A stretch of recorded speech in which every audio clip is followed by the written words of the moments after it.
The U.S. women's national team is the bar in international women's soccer. They are our basketball dream team. They have won 3 Women's World Cups. They consistently produce these stars of international soccer. And women like Mia Hamm, Julie Foudy, Alex Morgan, go down the list. These are international all-time greats that have been American stalwarts in the faces of the program, faces of that team for decades now. And so think about women's soccer, U.S. women's national team soccer, as men's basketball. We dominate, and there is no country that has the same type of star power, the same type of success, historical dominance that we have in U.S. in women's international soccer. And now think about going to the Olympics with the Dream Team or whatever our version of the U.S. men's Olympic basketball team is, and playing 3 sluggish, listless, lacking energy games and sliding by out of the group stage of the Olympics into the knockout rounds, into the elimination games, but doing so when you really looked pretty bad in all of your games.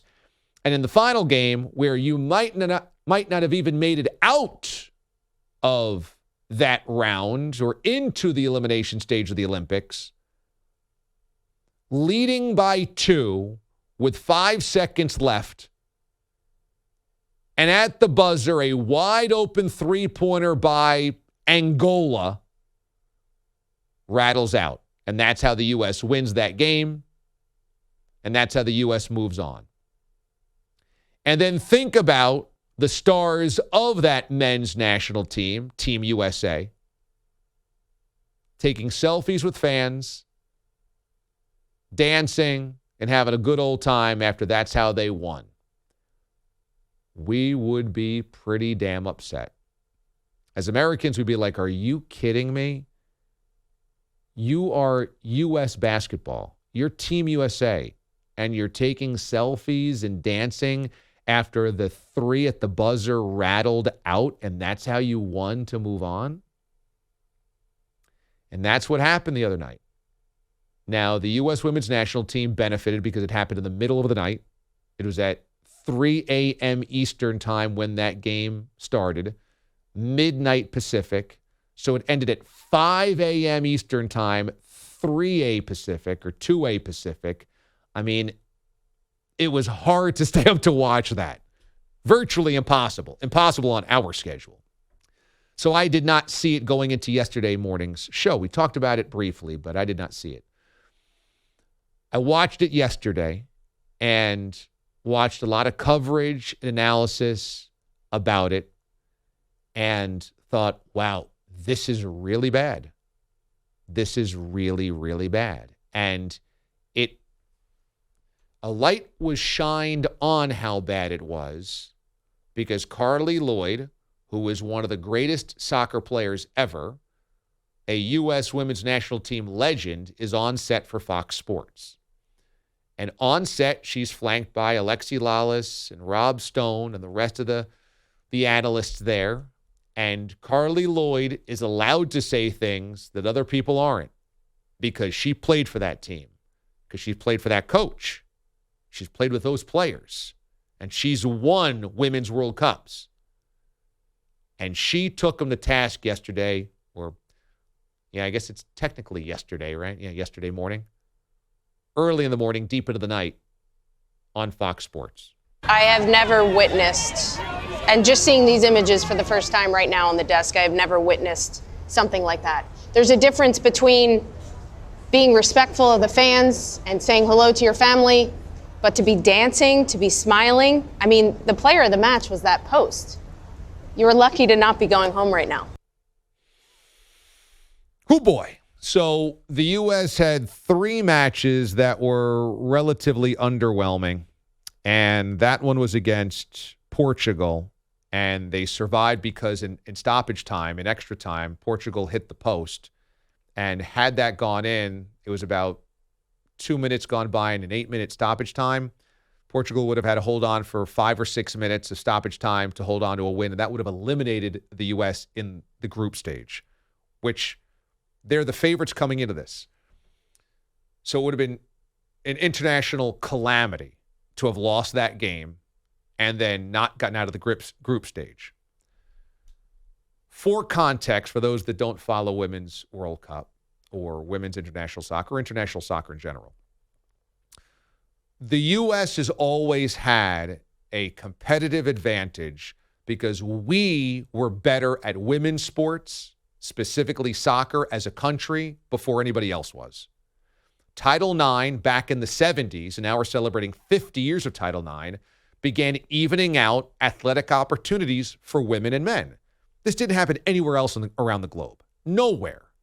Nowhere did young women, starting when they were 5, 6, 7 years old through their college years, get the athletic opportunities that we gave young women here in the States.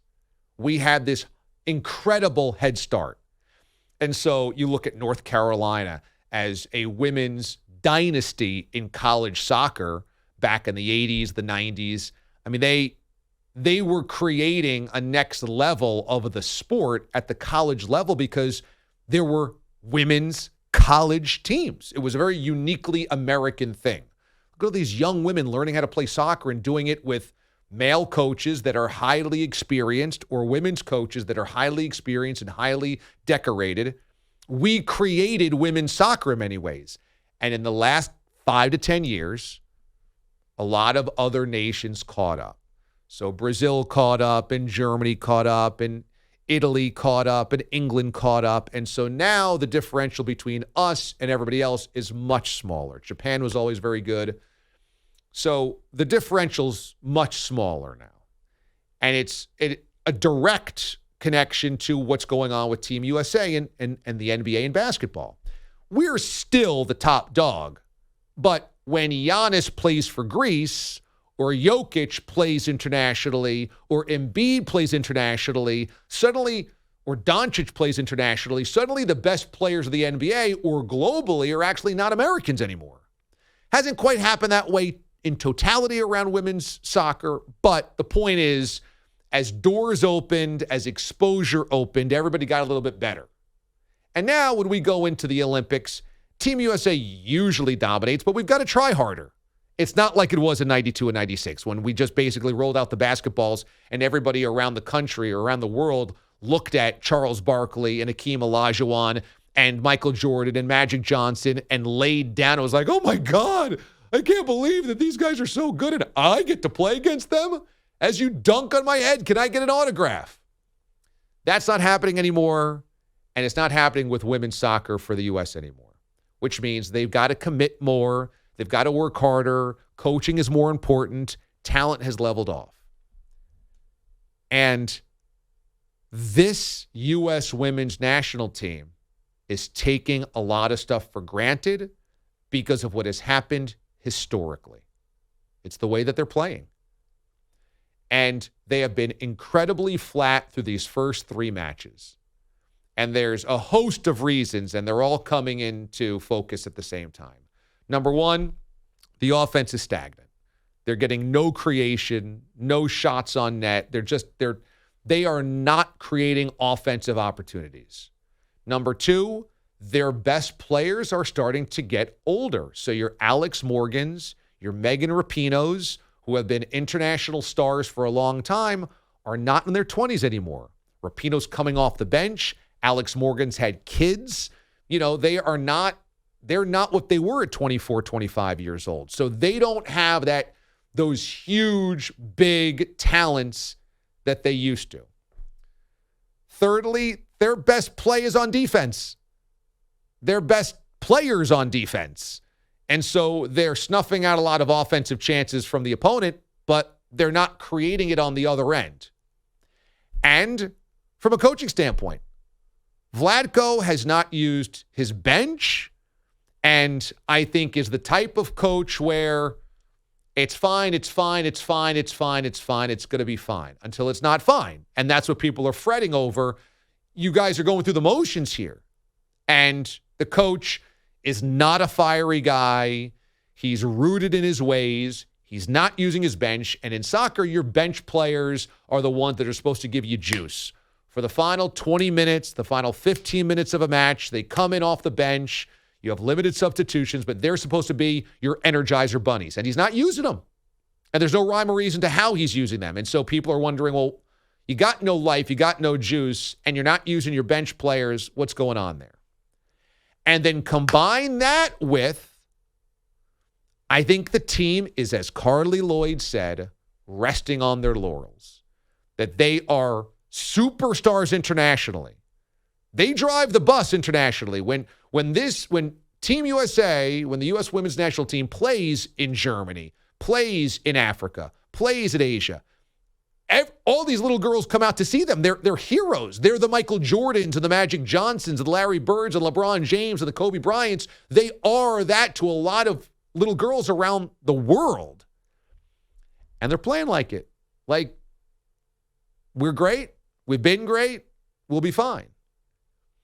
And when I saw them taking the selfies and I saw them dancing and, yes, you want to be appreciative of the fans. And yes, it's still a sporting event. And so, it's not the end of the world if you draw and you're moving on. So what? You're allowed to celebrate a little bit. What's the big deal there? But it is indicative to me of a team that is acting like the dream team and not really taking it very seriously. And Carly Lloyd is cut from a different cloth. Carly Lloyd is a grinder. Carly Lloyd is a workaholic. Carly Lloyd got to where she got because she's cut like a cutthroat competitor. You don't smile. There's no fun in this. This is work. This is competition. This is your job. And if you don't win and win big, it's a failure. That's how she was driven to be great. And she saw the opposite of that, and it's starting to erode the greatness of the U.S. women's national team. There's been a lot of takes about this, and it's a little hard because it's a women's sport. It's a women's sport, and you've got male analysts, and we don't necessarily take off the gloves for women's sports. You kind of don't want to be too antagonistic or too edgy or too mean like we would for their male counterparts. But I heard a take that said something like, they're being blamed for being distracted by celebrity and endorsements and brands, but we wouldn't do that.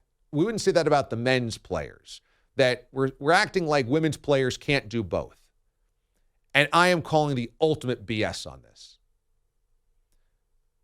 If you don't think we would be absolutely excoriating Team USA in basketball for only caring about their brand, being too arrogant, caring only about their social media following, and they're playing like garbage basketball because of it, you're crazy.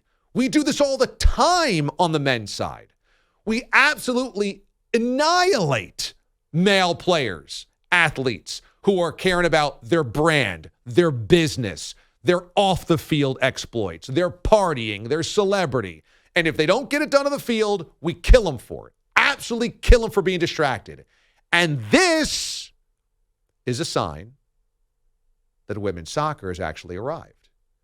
Because we get to actually say these things about a female team and a women's sport because they're that good. Because they have arrived and because they do have equal standing. They wanted equal pay, and they deserved equal pay, and they fought for equal pay, and they got equal pay. What comes with equal pay and what comes with all this exposure and all this celebrity is you get crushed when you don't perform well. And if it's because you're distracted, if it's because you think you're better than you are, if it's because you're used to dominance, if it's because you're arrogant, if it's because it's bad coaching, if it's because you just stink on that day against whatever team you're playing, that's fair game. Now, I love the U.S. women's national team, and I love it because I love soccer. I grew up playing soccer. My younger sister played soccer, and I loved the idea of us being a global powerhouse in a women's sport. I'm very proud that, as an American, the U.S. has provided opportunities for women's sports that you don't get anywhere else around the globe. I think Title IX is amazing. And if you go out and, you watch the U.S. women's national team, you see elite athletes at an elite level playing beautiful soccer. When they do it well, they do it as well as the men have ever done it. But what comes with that territory is big expectations. You're supposed to win the World Cup. You're at least not supposed to nearly not make it out of the group stage, and you'll get crushed if you didn't, or if you play like garbage, and that's what's happening here. They played poorly for 3 matches, and they deserve the criticism that comes with it. And if it's because they're distracted, they deserve that criticism as well. And that's why Carly Lloyd is of the ultimate value, because she can say things that other people can't, because she's been on that team. She knows what it takes to win. They need to be better, or they're going to get beat by Sweden. And if you bail, if you get eliminated with your first knockout match, it's still a disaster for the U.S. It's a disaster, and they better be careful because it could happen. Sweden is pretty good.